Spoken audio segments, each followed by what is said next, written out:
Muy buenas tardes a todos. Ya tengo tiempecito de tener clases.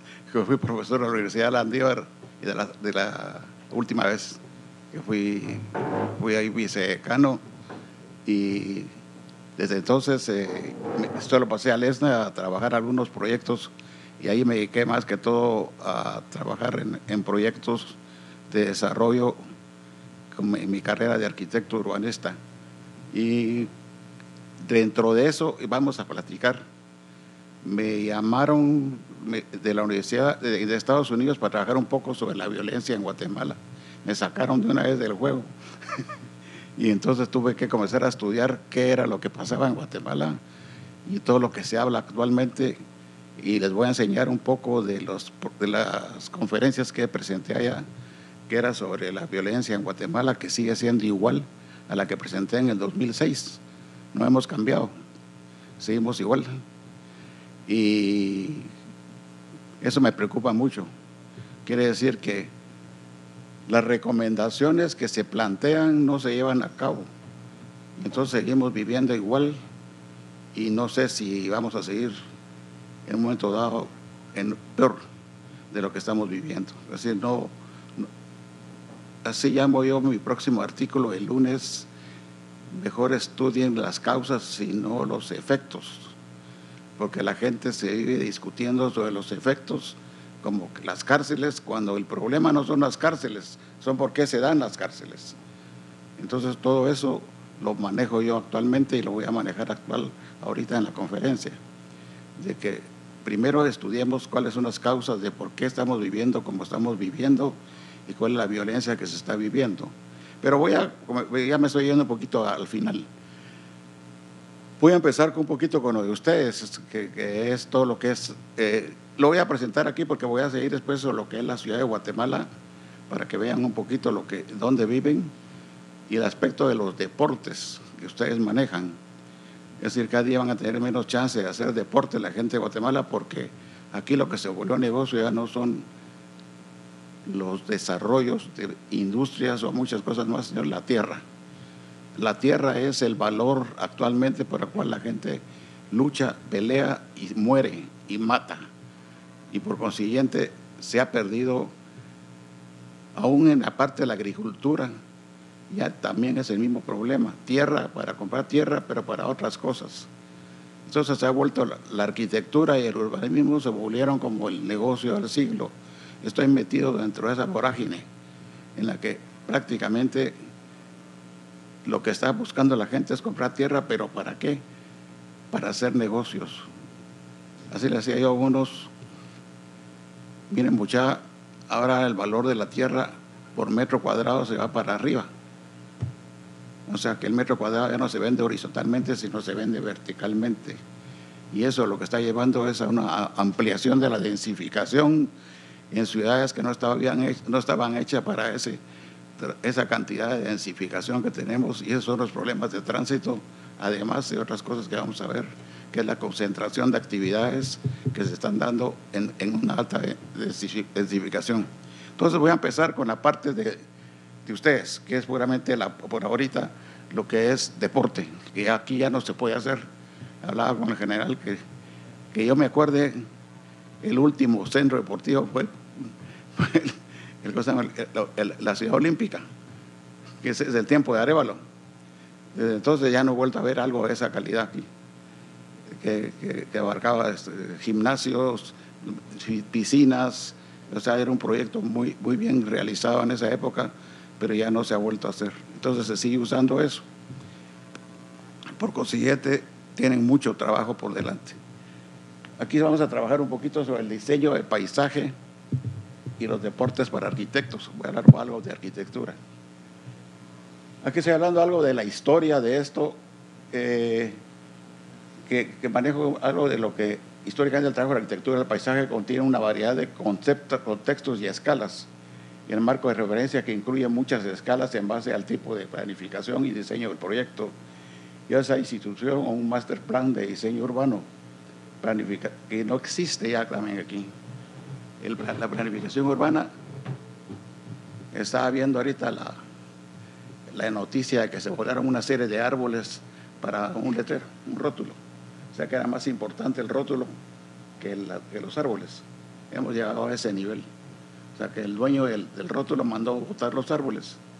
Y eso, si ustedes van a ver aquí, lo que yo estoy hablando, lo que dice recreación y diseño público de jardines, ya el tipo de proyecto dicta las escalas primarias que contiene la arquitectura del paisaje, por ejemplo, el manejo de bosques, planificación de campus y detalles de jardines que requieren diferentes tipos de escalas. En planificación, yo diseñé el campus de la Universidad de San Carlos en ese tiempo. Y trabajé el campus de la Universidad de San Carlos, lo trabajé completo, porque antes era nada más ciudad universitaria y aquí se convirtió en campus. Entonces, aquí estamos hablando de eso. Y ahí se dedicaron zonas también de recreación y áreas verdes. La solución y la información, sin embargo, los proyectos resultan en la conclusión de los dibujos y construcción de trabajo intenso que requiere de detalles a escala, tomando en cuenta el tamaño del todo proyecto. Si quieren, pasamos rápido porque nos va a llevar más de 1 hora de trabajo. Y quiero ahora.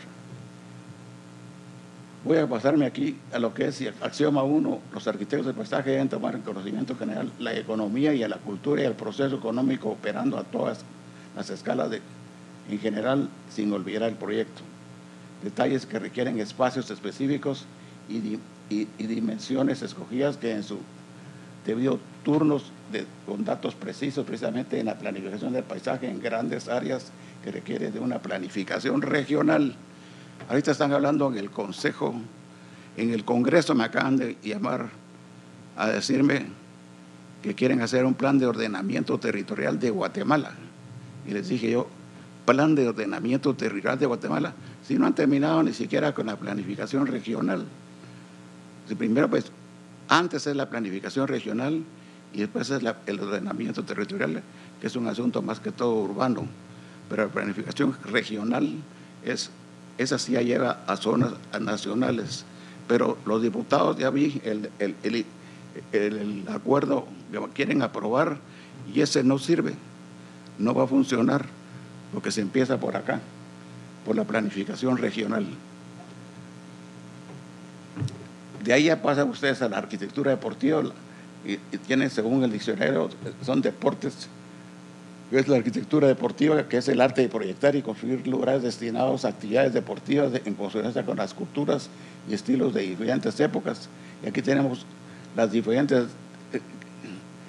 épocas que hubieron de Grecia, como del tiempo de Platón, etcétera. Si quiere pasamos, porque si no me voy a concentrar demasiado aquí. Aquí tenemos la época de los Juegos Píticos. También aquí hay varias cosas de este tipo, hasta el siglo V antes de Cristo, en Roma, en los circos máximos. O sea, todas las culturas de deporte que ha habido en el mundo, las culturas precolombinas, si quieren pasamos, el juego de pelota, y pues, seguimos pasando. Los estadios, la Olimpia marcó la primera vez que se hacía un viaje de relevos para traer el fuego, y hay varias cosas que tengo en ese trabajo. Si quieren se los dejo acá, si quieren sacar una impresión para que les quede como para estudio de ustedes. Sí. Y eso es más que todo lo que tengo para eso en deportes, como parte primera. Esos son los aspectos urbanísticos, plásticos, artísticos, históricos del crecimiento. Este es un trabajo que hice AutoCAD de lo que es el centro histórico de Guatemala. Este es en 1840 lo que era la ciudad de Guatemala. Otro trabajo, otra cosa que hice más. Esto lo hice para hacer la Plaza Mayor. Yo estaba sentado en mi oficina cuando fue el terremoto. Fue una experiencia muy desagradable, pero yo estaba trabajando como profesor de urbanismo en la Universidad Landívar cuando me llamaron para hacerme cargo de la Alcaldía de Guatemala para resolver los problemas del terremoto. Y eso me llevó a comenzar a estudiar todas las zonas que estaban en crisis en el terremoto. Una de las zonas que estaba peor era la zona 3, esa estaba en el suelo. totalmente. Entonces tuvimos que trabajar todo el proyecto del centro en esa época, y dentro de eso la idea era crear una vía peatonal para unir al centro cívico con lo que era la Plaza Mayor y quitar lo que se llamaba en ese tiempo el parque, para volver a los conceptos originales de la ciudad, que la ciudad se creó a través de una plaza. Eso viene desde la antigua. Y vamos a seguir viendo. Si quieren pasamos. O sea que la ciudad de Guatemala es una copia de la ciudad de la antigua, y por consiguiente mucha de su estructura sigue siendo una estructura con tramas reticulares y con diversos espacios urbanos construidos libres y verdes en forma de el orden con edificios barrocos y sus volúmenes. Esa era una decisión de Felipe II. Y aquí está, la Guatemala se destruyó con los terremotos del 17, 18 y 76 y perdió sus características coloniales. Actualmente es un urbanismo dentro de la anarquía y especulación de la tierra.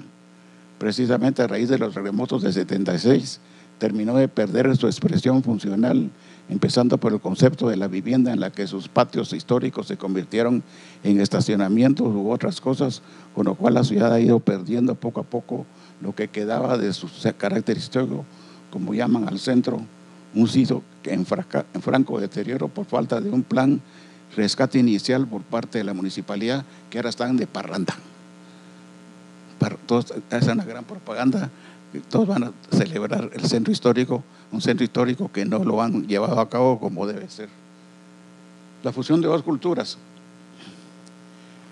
En Guatemala tenemos dos culturas que es multicultural y multirracial. Esa ficha la gané en un premio pero fue suspendida por aspectos racistas que no les gustó a los que manejan los aspectos indígenas, que tuviera un español con un indígena juntos. Pero la idea mía era alrededor del pelo generar una transmisión de ambas culturas, pero no lo entendieron. Entonces no les gustó que hubiera un indígena y un español juntos, y no aprobaron la moneda, aunque la moneda ganó entre las monedas que entraron en concurso. Pasamos. El arte religioso era la base de la ciudad de Guatemala después del terremoto de la antigua. Pasamos. Como motivo de los terremotos de la antigua y con órdenes del capitán general, se trasladan todos a la nueva Guatemala de la Asunción todos aquellos valores arquitectónicos, religiosos, artísticos que se instalaron en los nuevos templos. Pasamos. Todos estos muñequitos, todos se pasaron hacia acá. Pasamos. Aquí hay un parte ahí postcolonial. Pasamos. El naif viene del francés naif, que quiere decir ingenuo, y se plantea en corrientes artísticas realizadas por la ingenuidad y espontaneidad del autodidactismo de los artistas, los colores brillantes y contrastados de la perspectiva científica captada por la intuición. En muchos extractos recuerda si se inspira en el arte infantil, muchas veces ajeno al aprendizaje académico. Pasamos. Aquí tenemos cerca, a pesar de que es un moderno edificio, tiene una arquitectura naif sin serlo, que es la biblioteca de la Universidad Francisco Marroquín. Pasamos. Aquí están todos los vanguardias históricas después de la Segunda Guerra Mundial, el fauvismo y todos los movimientos que hay artísticos que existen, hasta el Art House y el Art Deco. Pasamos. Hay varios de los artistas, como ejemplos de pintura tenemos a René Rojas. Pasamos. Tenemos otro, a Roberto Valle, pintor. Otro más. Pasamos. Obras de Carlos Mérida. Pasamos otro. Este es otro de Luis Díaz, arquitecto, pintor, muralista, escultor y artista plástico. Trabaja mucho con nosotros los arquitectos, como la biblioteca de la Universidad de San Carlos, que la parte plástica la manejó él. Pasamos. En arquitectura, Tenemos una serie de refleja determinados valores o necesidades sociales independientes de la obra, que se construya casas, fábricas, hoteles, aeropuertos e iglesias. La arquitectura cuenta con una serie de cuestiones prácticas extremadamente relacionadas entre sí: la ubicación, para quién o para quiénes, la elección de materiales y se puesta en obra la disposición estructural de las cargas y precepto fundamental del uso al que está destinado el edificio.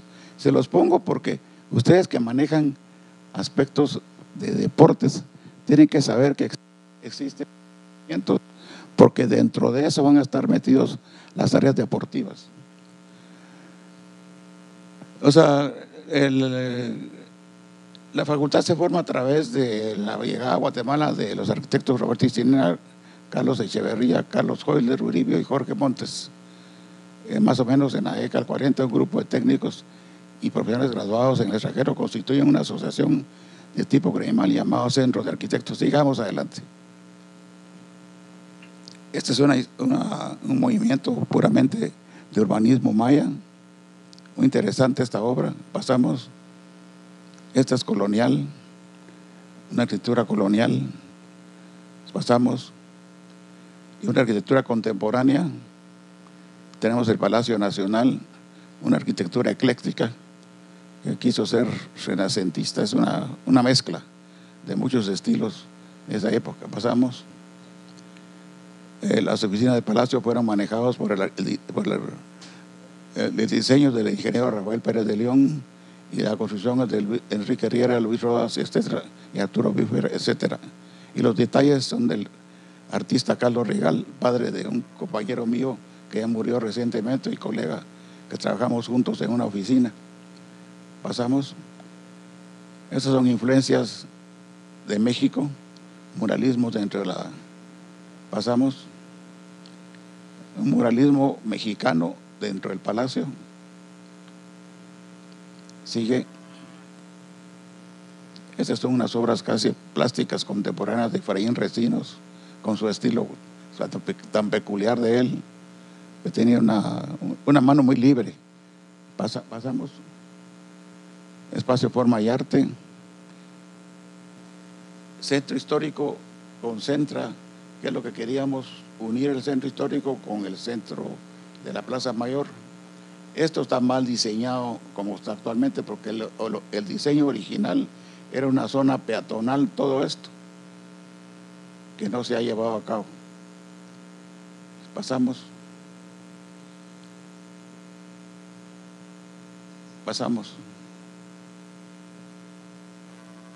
Son todos los edificios que se hicieron ahí. Pasamos.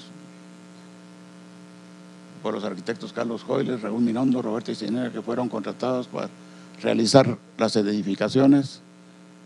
Pasamos. Aquí está una obra de Carlos Mérida en lo que es el IX. Pasamos. La otra parte. Pasamos. Otra obra, esta es de González Goyri. Por eso el centro cívico tiene un valor. Estamos peleando actualmente por muchas cosas, porque él en sí es todo ello, su diseño arquitectónico y artístico, y lo que concentra aquí en arte, tiene un valor para Guatemala enorme. Y aquí estamos peleando por defenderlo por muchas cosas. Pasamos. La municipalidad, que fue hecha por el arquitecto Pelagio Arena y Roberto Isinera. Pasamos. Aquí hay varias obras, una de Dagoberto Vázquez.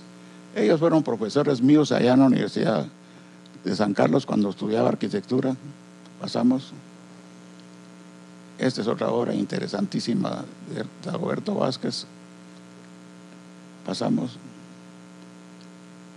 Esta es otra obra con murales de Efraín Recinos y Roberto González Goyri en el crédito. Pasa aquí. Y aquí tenemos, miren, aquí empiezan en ideas como para deportes.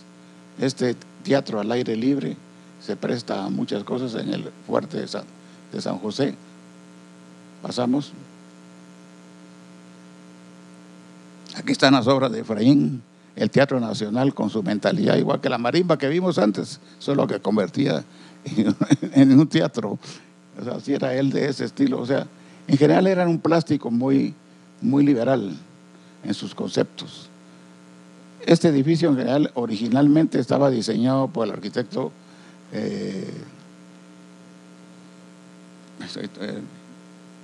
ahorita les voy a decir, era un edificio, era un cubote muy alto y lo cambió él a un edificio de ese tipo, pero él se murió por un accidente de tránsito y él lo terminó. Pasamos. Aquí hay las expresiones plásticas de Efraín. O sea, el edificio lo que tiene de valores son todo su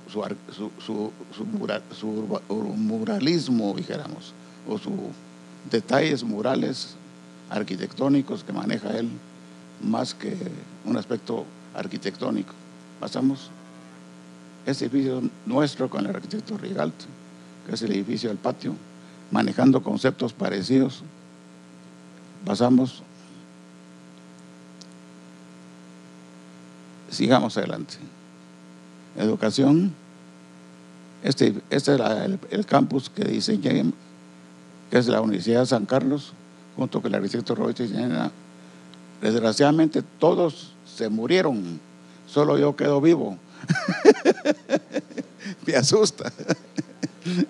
No hay uno solo vivo ya. Entonces me quedo yo solito yo. Pero este proyecto prácticamente lo dirigí yo, porque da la casualidad que en ese tiempo yo acababa de terminar el plan regulador de la antigua Guatemala. Y al terminar el plan regulador de la antigua Guatemala, les decía yo a los colegas: miren, muchachos, termino esto, pero estoy impresionado por los patios antigüeños. Es un concepto arquitectónico muy interesante. Y entonces se lo apliqué. Y ustedes van a ver la Universidad de San Carlos está toda diseñada sobre patios, porque es un modelo muy interesante para poder tener integrado las actividades que se dan en un edificio. Seguimos. Aquí está la Rafael Andívar, sus vecinos, el arquitecto Pelavia Arena. Seguimos. Esta parte de la biblioteca del campus de la San Carlos fue ya hecha por Luis Díaz, que es lo que les decía, que además tenía esa capacidad él, que es una especie de Efraín Recinos, ¿verdad? Pasamos. Este sí ya es puramente solo de Jorge Montes y Roberta Isinena y Rafael Mirondo, que fue el primer edificio que se hizo en la San Carlos. Pasamos. Este es su vecino, la Universidad Francisco Marrijal, hecha por Adolfo Lago. También habían hecho el de ustedes. Pasamos. Y aquí están post-terremoto, ya pasamos. Desarrollos contemporáneos. Este edificio me fascina mucho, que era el Centro General Las Margaritas, que queda aquí cerca. Pasamos. Ese es el edificio del Banco Industrial, también es muy interesante. Pasamos. Esta parte fue espantosa para nosotros, tener que manejar este problema post-terremoto. Pasamos. Casi toda esta es la zona deteriorada para el terremoto de mayor grado, que no se la han restaurado como debe ser. Ahora lo están celebrando, no sé qué están celebrando, pero no han logrado. Normalmente estos proyectos los maneja el Estado, no los manejan los dueños de cada casa. Si van a conservar esto como una zona histórica, se maneja una oficina especial que se encargue de restaurarla, pero no dejarla a la mano de cualquiera, y eso ha hecho que en general el centro se ha ido deteriorando a un grado acelerado, espantoso. Pasamos. Esto sigue siendo aquí. Aquí lo manejamos, este proyecto por 3. Y aquí están las famosas manifestaciones para que vean la capacidad de uso que tiene esta plaza en su función social. Pasamos. Ese es lo que les decía que habíamos pensado, en un eje que reuniera el centro cívico con la plaza mayor, para generar a través de esta zona peatonal que les puse. Pasamos. Aquí está el primer esquema de peatonal que hicimos de la Sexta Avenida. Pasamos. Y esa es seguimos, porque ya la habíamos visto anteriormente. Pasamos otra vez. El centro cívico ya en su completo, démosle. La macrocidad del futuro. Aquí ya son ustedes, su futuro para ustedes, pues démosle. Este es el gran problema ahora. El área metropolitana tiene ya 3 millones de habitantes. Ya esto estaba diseñado desde el tiempo allá de nosotros en el esquema de ordenamiento territorial. Ya habíamos definido que posiblemente va a tener como 5 millones de habitantes el área metropolitana. Ahorita ya tiene 3 millones y ya no saben qué hacer. Pasamos. En aquel tiempo ya habíamos definido el transporte masivo a través de metro y tren. Todo lo que tiene puntitos eran estos de aquí. Eran los metros. Aquí va el tren. Lo volvimos a rescatar. Si se hubiera hecho, no tendríamos los problemas de los transportes que existen ahorita pesados, ni las calles estuvieran deshechas. Ahorita los que mandan esto son todos los trailers y que pasan en mi casa, pasan unos, yo le digo, parecen, puchis, tienen a veces toda la cuadra, entre el cabezal y el furgón, se llevan y eso, si hubiéramos tenido el metro, hubiéramos evitado todo esto, y si hubiéramos hecho el metro que está acá, no habrían los problemas que tiene ahorita todo el tránsito que están manejando. Y ahora se les ocurre hacer unas cabinas colgantes. Ahí la pena ver, dele. Esa es la idea que teníamos a través de los metros subterráneos o aéreos para manejar aquí un sistema de transporte de rieles masivo, hacerlo en Guatemala. Más que sus cabinas colgantes que piensan hacer ahora. Dele. Esto es lo que piensas hacer ahora. Estas cabinitas no tienen más que 6 personas sentadas y 4 paradas. Es una cosa increíble. A veces cuando me lo dicen, ¿qué? ¿Y cómo van agarradas? Pues eso me dejan asustado cuando aquí decían unas cosas en la Municipalidad de Guatemala. Sigan pasándola. Ustedes saben lo que hay aquí. Solo Misco viven 500,000 personas. Ellos creen que con esto van a subir a la gente de los carros a estos aparatos. No, van a seguir usando los carros. Aquí es únicamente para llevar a las personas que van en buses y les van a ir a aterrizar aquí. ¿Y qué van a hacer aquí? A la zona más violenta que hay en Guatemala, que es el mercado. Que a mí me dicen, y se acerque ahí. Miren, hacen unas cosas increíbles. O sea, no hacen estudios urbanos y sociales cuando deciden las cosas. Pasamos. Eso es lo que hay en Guatemala. Esa es la violencia donde se genera Guatemala y lo vamos a ver dentro de un rato. Esto fue para el terremoto, que me acuerdo que esto empezó a crearse poco a poco en los barrancos. Y esto es a la hora que haya otro terremoto aquí, vamos a tener una tragedia en Guatemala de dimensiones increíbles. Pasamos. Ya ahorita hay algunas. Mire, esta es la realidad de Guatemala.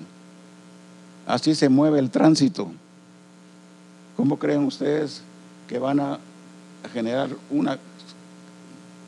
este es el centro donde se mueven todas las actividades sociales y económicas de Guatemala y todo el tránsito va para allá? Por eso tenemos estos problemas de concentración de tránsito en Guatemala. Pasamos. Esa es ya la metrópoli que va a estar creciendo poco a poco. Delen. Ahora quieren crear transportes elevados. Esto es otra locura. Delen. Esto maneja 1,400 millones cuesta. Cuando acabamos de ver una serie de viviendas que se están cayendo, que podían invertirlas mejor ahí. o en trenes a nivel. Esta zona responde, se usa en zonas.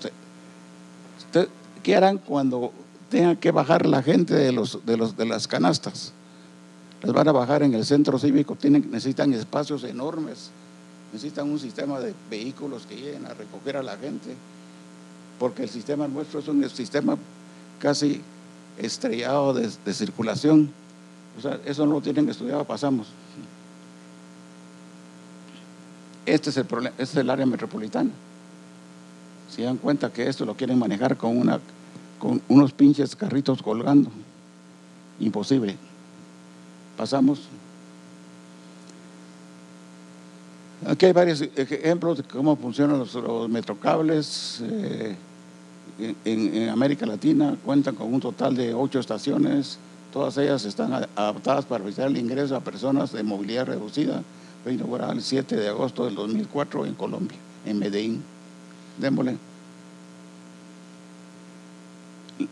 El área metropolitana en su estructura vial ha sido manufacturada por el Estado y determinante en el alza de valor de la tierra y crecimiento desordenado.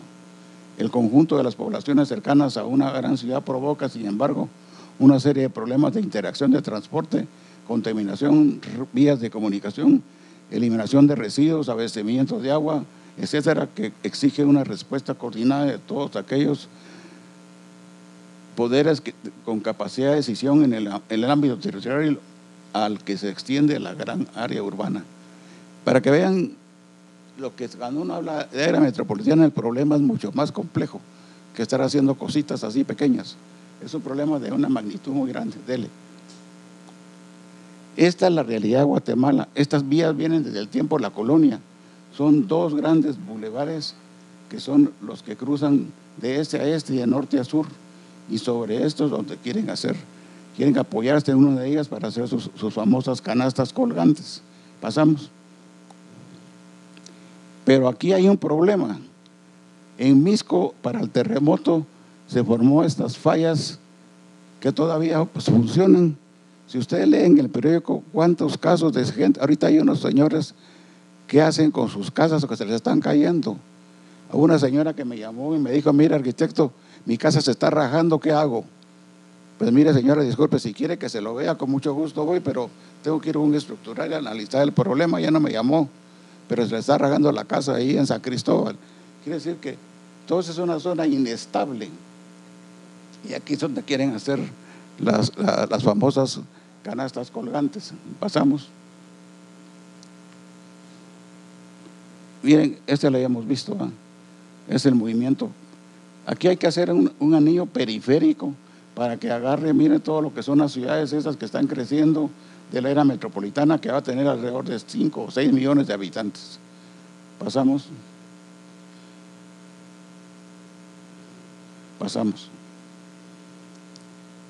O sea, esto es lo que ha pasado del centro histórico, todo lo que se ha estado deshaciendo. Pasamos de una vez, porque voy a pasar ahora ya a la parte de, pasamos. En Misco viven ya 500,000 personas. Eso es lo que les decía. Cuando traigan sus canastas colgando por aquí arriba, aterrizan aquí, y aquí necesitan ¿qué? Un centro para capturar a todo el transporte que recoja la gente para que los lleve en esa estrella donde se mueve la gente. O sea, Guatemala tiene esa, la gente no se va, no se queda ahí, se mueve. Entonces, realmente son cosas que yo no entiendo. Pasamos. Entonces, al final les digo: ¿a dónde va Vicente? ¿A dónde va la gente? A la zona 14. Es el nuevo centro. Por consiguiente, ahí se centralizan todas las actividades actualmente en Guatemala. Ahora pasemos a la violencia. Pasamos. Ahora,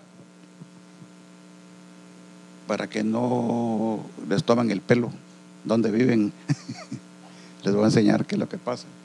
Esta conferencia la llevé para el Centro de Estudios Estratégicos en la National Defense University, en un seminario Mexican National Security en Washington en el 2007. Este que tengo ahí es un marero pensando profundamente. Dele. Las grandes habilidades esto sí, por favor, métaselo en la cabeza, porque yo leo la prensa y así lo puse yo.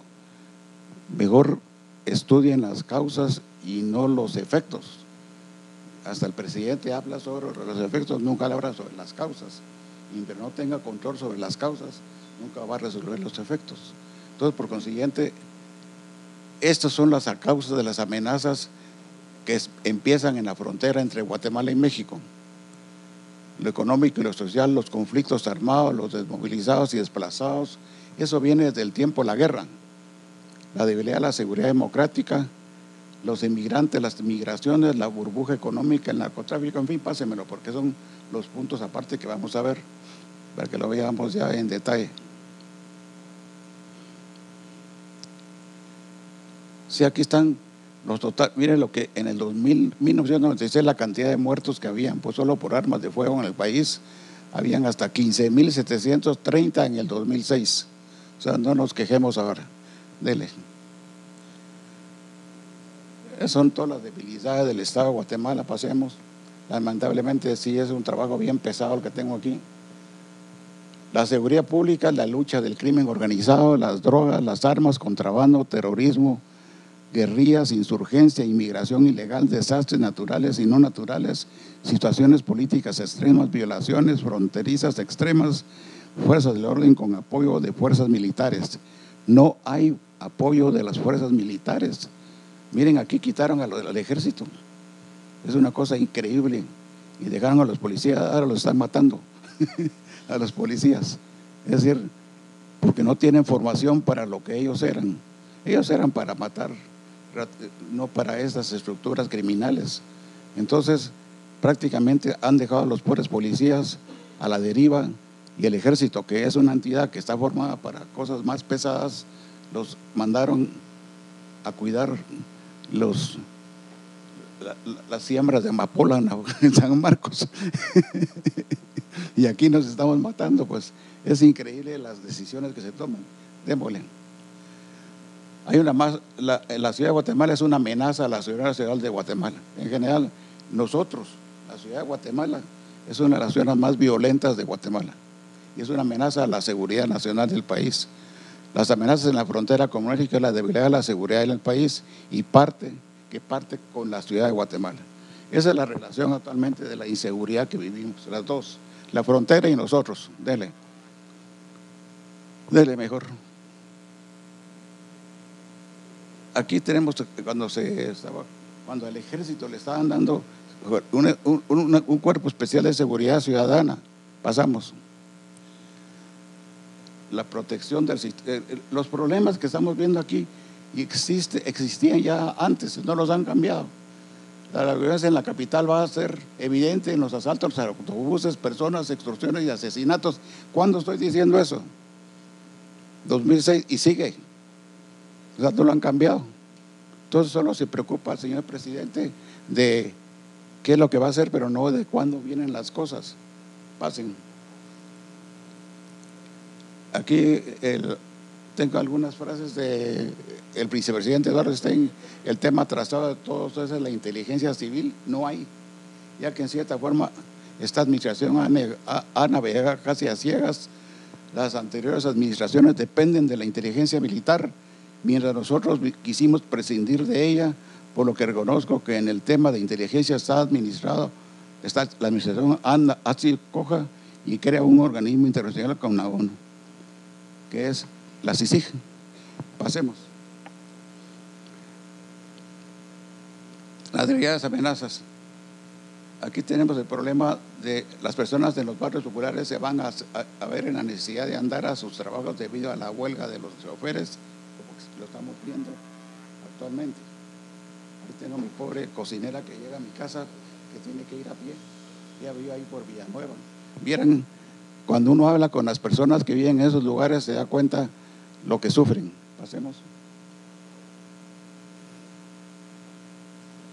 Pasemos. El vocero del ejército, traemos personal del interior del país que fue enviado a los departamentos por la situación actual de la delincuencia. Es necesario que nos reconcentremos. Mientras el ministro de Defensa buscaremos 1.110 soldados de la Guardia de Honor, 7,000 de Mariscal Zavala y 300 de la Guardia Presidencial, más las tropas de tercera de los departamentos. Todo eso lo quitaron. Y ahora se quedó solamente el requerimiento del ministro de Gobernación. Pasemos. Aquí están todos los problemas que hay. Empezamos a tener problemas, dice el general Domínguez. Al señal tenemos solo 8,500 soldados operativos, de los cuales 3,500 están en la capital, 300 están los desplegados en Villanueva y las colonias de la zona Misco 3 y 18. Pasemos. Aquí están todas las zonas donde hay ataques en Guatemala, que había. No es ahora, es cuando, estoy hablando de qué época, 2006. Pasemos. Los puntos de ataque señalados por la policía abarcan casi todo el territorio urbano de la capital, lo cual se asemeja a un plan organizado de guerrilla urbana. Esa es la realidad en Guatemala. Pasemos.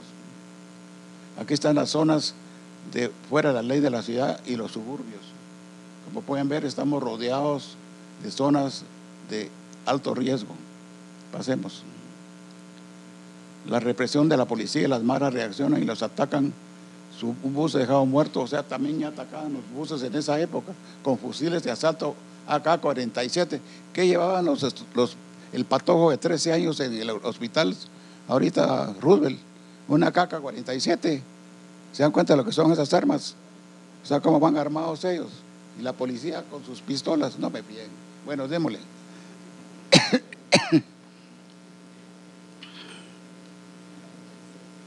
Pasamos.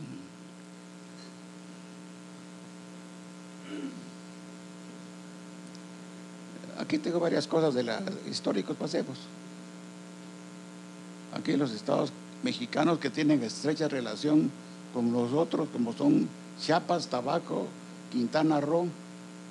Todas esas son zonas de alto riesgo en México que se integran con nosotros. Pasemos. La frontera con México es una amplia zona en los terrenos los más diversos, desde selvático hasta montañoso. La frontera del sur de México es de 862 kilómetros. El sistema vial pasemos porque esos son todos los análisis que tengo yo generales. Chiapas, que es una de las zonas más violentas de México, ahí está casi todas las mafias. Démosle. Aquí está la pobreza en Guatemala. El 18.9% está en la región 7. Por eso les hablaba yo que aquí hablan los diputados que van a crear el plan de ordenamiento territorial del país, y no es así. Se hace primero el plan regionales, hay un regional 2 y la región 4, o sea, todas las regiones es lo primero que se hace. Después se hacen los planes de ordenamiento. Pero aquí están empezando al revés y lo quieren aprobar como una ley.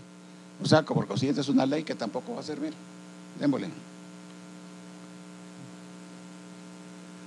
Aquí tenemos que las poblaciones de esta zona tienen una gran variedad cultural. Bueno, démosle también. Pasemos. La pobreza, mire toda la zona de pobreza que tenemos en Guatemala, que es toda esta zona.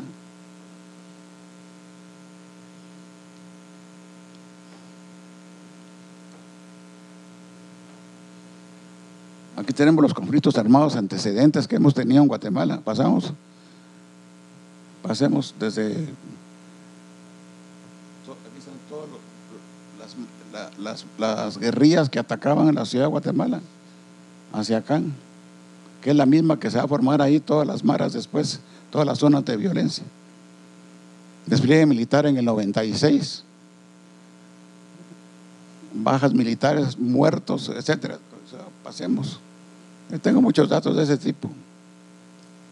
Pasamos.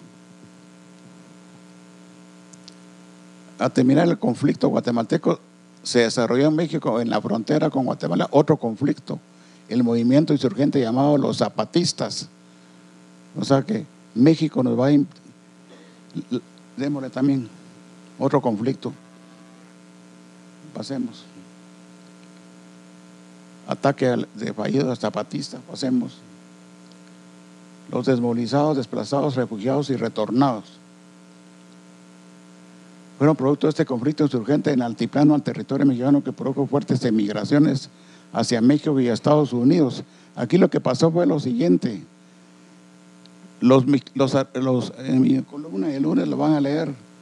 Los primeros que se fueron a Estados Unidos, a Estados Unidos, que fueron llevados, que los llevaron a uno de esos lugares que los protegen, fue a los mexicanos. Guatemala no le habían dado esa para que tuviera un santuario. Entonces se fueron a ese santuario, a los cuales los guatemaltecos, al ver esto, se colaron con los mexicanos como mexicanos y se juntaron con los mexicanos en California. Ahí los agarran las mafias mexicanas y es donde los meten dentro de las estructuras y forman ellos sus propias, lo que se llaman las maras salvatrucha y la mara del barrio 18. Y le voy a decir lo siguiente: la palabra mara, aunque no es mi orgullo, pero se la pusimos nosotros. En 1976 hubo un movimiento estudiantil de una sublevación de estudiantes en la que la universidad se metió, y en eso se metieron también los estudiantes de educación básica a este lío que había. Creo que fue en tiempo de General Lucas o antes. Y la policía empezó a perseguirlos y corrían por todo el centro. Y un día tantos entre nosotros platicamos y estaban dando en el Cine Lux una película que se llamaba Marabunta, que era de unas hormigas gigantes brasileñas que corrían por toda la selva brasileña, y entonces llegamos a la conclusión con los cuates que esos parecían marabuntas, entonces le llamamos las marabuntas. Y al final de cuentas te miraron con la palabra de maras, pero es una palabra chapina y universitaria nuestra en la guerra, en la lucha. Pasamos. O sea, ahí fue donde se mandaron todos los campamentos de refugiados que se formaron en la frontera con México. Pasamos. Fue cuando se desmovilizaron los llamados comités voluntarios de defensa civil junto a las estructuras militares como la policía militar ambulante. Es decir, se fue deshaciendo las estructuras de defensa que tenía la ciudad de Guatemala para ir quedando poco a poco en la policía.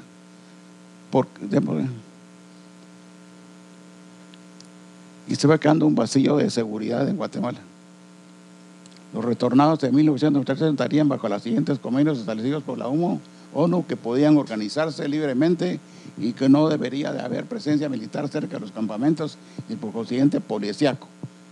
Era una situación, imagínense todas las cosas que se aprueban en Guatemala, sabiendo el problema que había de problemas de seguridad.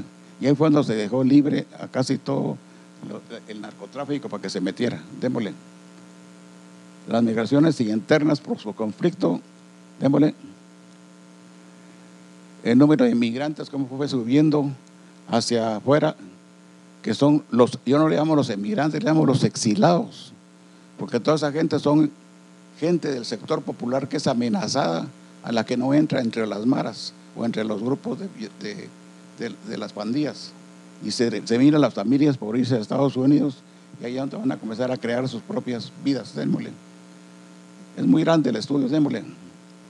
Aquí está en la frontera norte. Guatemala se ha posicionado como un territorio desde donde se han asentado los carteles de la droga, tantos mexicanos como guatemaltecos, y esos dominan las principales ciudades y regulan el paso de los estupefacientes por menudo, así como las grandes cantidades bajo la mirada de las fuerzas de seguridad.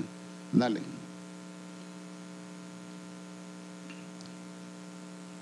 Aquí es donde van todos montados en la bestia, que es en el metro, donde están todos exilados o huyendo de Guatemala.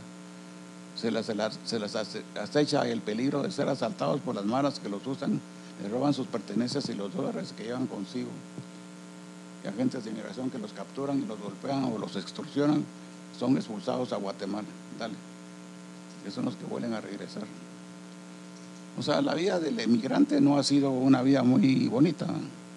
O sea, en general, 52 bandas que falsifican documentos, polleros, bandas de traficantes de migrantes extorsionados por las fuerzas de seguridad, más narcotráfico, constitución, delincuencia organizada y agentes de migración. Las cabezas de las bandas nunca son localizadas, solo a los operadores. Démosle. Y aquí pasamos la ruta que también ha sido utilizada por el narcotráfico, que agarra todo aquí arriba. allá por cerca con la frontera, hasta llegar a con México, allá arriba, la ruta. A lo largo de la frontera norte de México, las maras se mueven hacia el oeste, donde está su liga con las pandillas que tienen sus bases en el sur de California. San Francisco, California, es la central, es donde el Trump quiere echarlos a todos, que son las maras salvatruchas, que es donde están actualmente. Pero miren, ¿desde cuándo estoy hablando de esto? Debilidad en la seguridad democrática, los emigrantes y remesas de la burbuja económica. Démosle. Aquí hay más o menos, a pesar de que están 14 mil millones de quetzales en ayuda internacional y nacional para financiar los acuerdos de paz. Bueno, en fin, es un poquito largo el trabajo. Dale. 5 millones de institutos de seguridad social. Solo estaba cubierto por el 2 de cada 10 trabajadores. Para resolver sus problemas se necesitan crear 200,000 empleos cada año para cubrir esta situación. Esa es otra cosa. El marero en general es un exilado de su casa, porque su papá se va a trabajar donde puede y la mamá también. Él se queda solo y el único que los va a capturar va a ser las maras, que se van a convertir en sus familias, y para mientras les van a comenzar a exigir una serie de acciones que tienen que realizar, en la que vemos acciones como la de este pato, 13 años, que ataca el hotel, el hospital de Roosevelt. Es un patoquito de 13 años, pues. Pero es ¿por qué? Porque ante eso se va a quedar como héroe, aunque se vaya a la cárcel.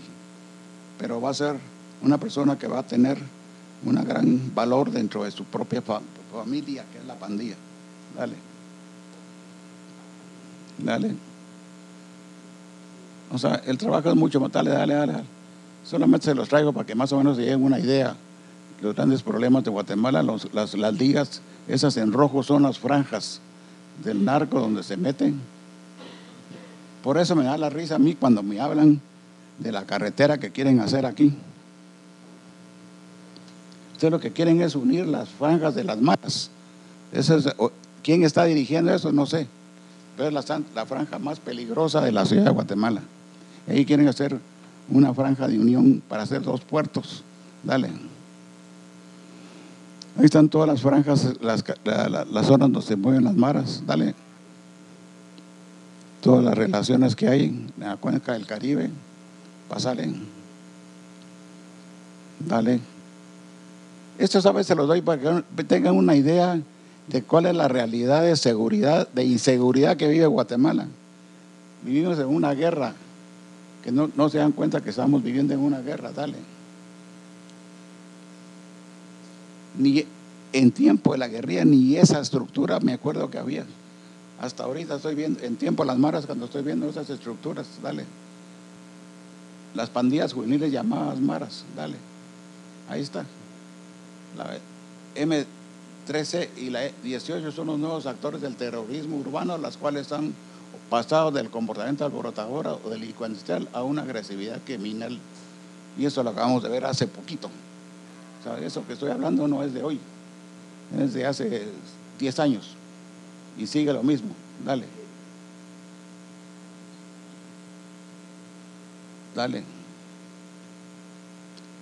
Aquí viene toda la historia de las maras, cómo se formaron y dónde existen.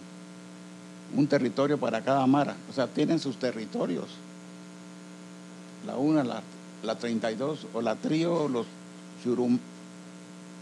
Cuchumales, el Azcapito, los del Mercado Central, el Nao, las 28, los Boys, los Escorpiones, todos tienen sus nombres. Dale. El proceso de urbanización que se da en el posconflicto empieza también en el fenómeno de la mara a nivel nacional. Finalmente van a ser copadas por las maras internacionales del narcotráfico, la MR13, Salvatrucha, y la M18. Esas son del narcotráfico, que captan a las maras nuestras. Dale. El despliegue de las maras internacionales hasta el 2013 en el país son las que se han instalado también a lo largo de la frontera con México. O sea, México ha sido nuestra base donde se van desarrollando. Dale. Esas son las regiones donde operan las maras.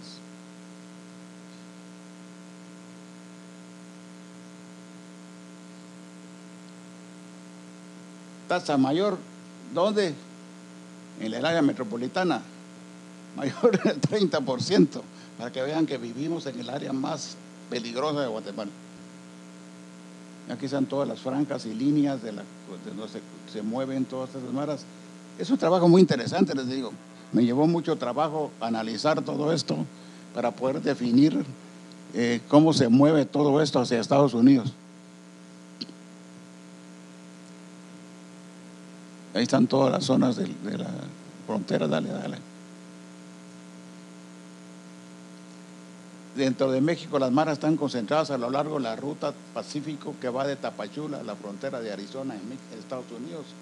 A lo largo de la frontera norte, las maras se mueven hacia el oeste, donde está el estado, ligadas históricamente con las pandillas del sur de California.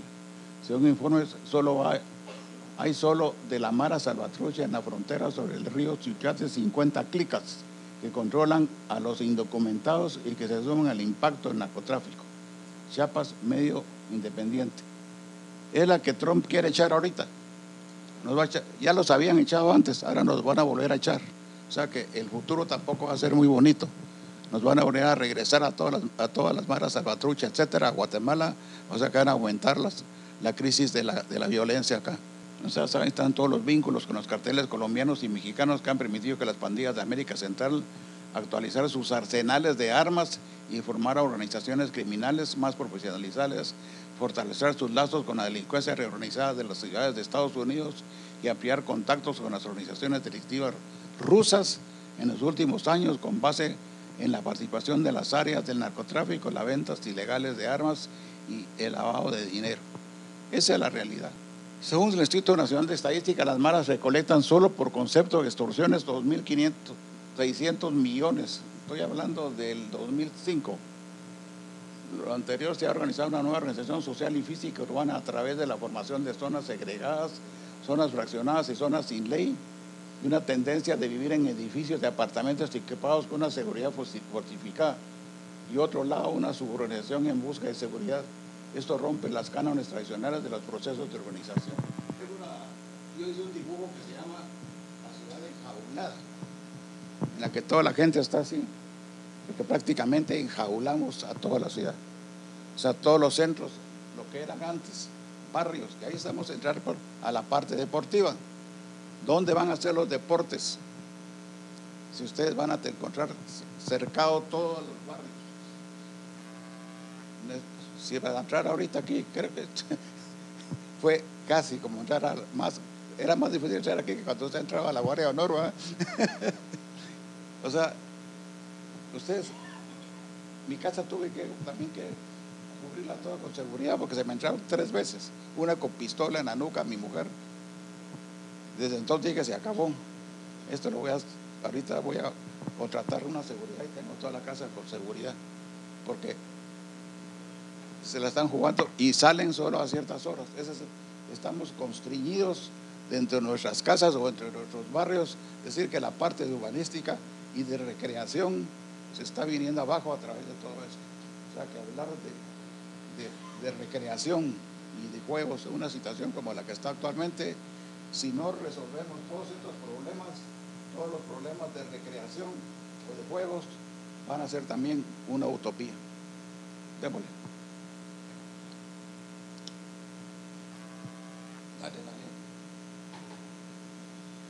Las ideas de la seguridad nacional, el Estado, el ejército. El repliegue militar y la reducción de sus cuadros fue el segundo golpe hacia adentro del ejército. El primero significó el desgaste que significó haberse enfrentado solitario con el problema del conflicto armado, y el profesionalismo de la institución se puso en peligro ante las vulnerabilidades que salieron a la luz al final de todo esto. O sea, la reducción del ejército al 33% se realizó en 1996, conforme los acuerdos de paz no sopesó las amenazas inmediatas, así como el impacto de desalojo de amplias zonas territoriales. Fue en realidad el primer impacto a la seguridad nacional futuro y a la institución armada. Se dio baja a oficiales superiores y subalternos ligados al proceso de contrainsurgencia y por conflictos internos, pero la disminución se hizo con el equipamiento obsoleto o fuera de tiempo de la vía en la infantería, caballería, aviación y la marina. Ustedes han ido al aeropuerto. La Fuerza Aérea está de escultura. Ya no hay aviones. O sea, Guatemala no tiene ni aviones siquiera. Ahora las tienen de afuera. O sea, no hay aviones. Son los que tienen helicópteros, son los que tienen, son las mafias. Las mafias, ¿vale? Despliegue militar en el 2004. Dale. Sí, no voy a, es muy pesado el trabajo, por eso estoy tratando de llevarlo lo más cercano.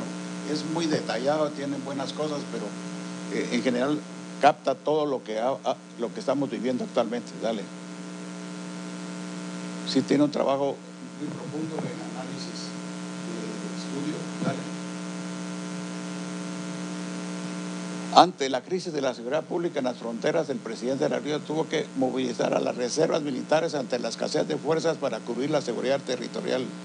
Esto hizo evidenciar que las decisiones en materia de cantidad de fuerzas militares y su equipamiento no respondían a los niveles de seguridad y violencia que vivía Guatemala.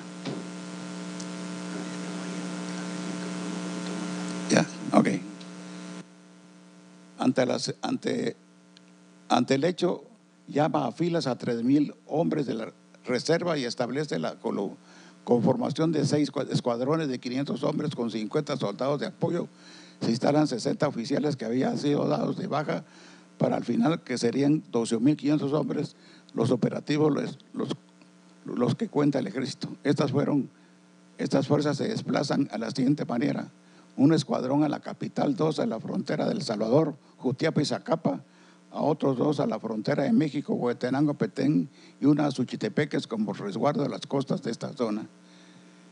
Miren, eso lo quitaron. Todo esto que les estoy hablando lo quitaron también. Actualmente no existe eso. Dale. O sea, esto ya se quedó para la historia. Dale.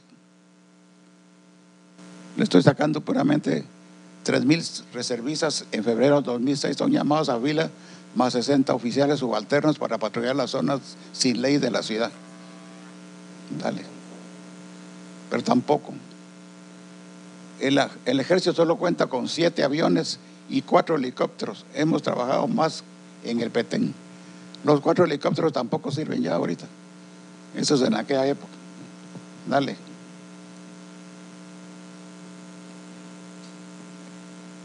Pero sí mandamos soldados a Haití. Esa es la cosa más simpática. Se envían a 1,100 policías militares para mantener la seguridad de ese país, y al Congo se envían 105, entre los que se cuentan oficiales altamente preparados como fuerza de paz. En enero de 2006 cayeron en una emboscada 8 soldados. Es decir, las Naciones Unidas nos obligan a mandar a nuestros mejores soldados y oficiales a otros lugares, y aquí que veamos cómo nos defendemos. Esa es una cosa así, pero de película. Dale. Dale. O sea, aquí viene todo lo que es la policía, que en general nunca llegó en 1997 con asistencia a la Guardia Civil, trató de mejorarse, pero no se mejoró. Dale.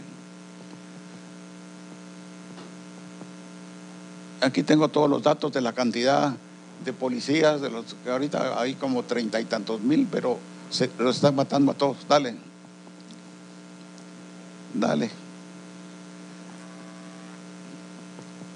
Ese es donde quieren hacer la famosa, yo se los digo cada rato, que quieren hacer ese famoso canal para acá, pero si aquí es donde entra toda lo que van a hacer es que tengan más facilidad para poder moverse, pero primero terminen por estudiar este problema.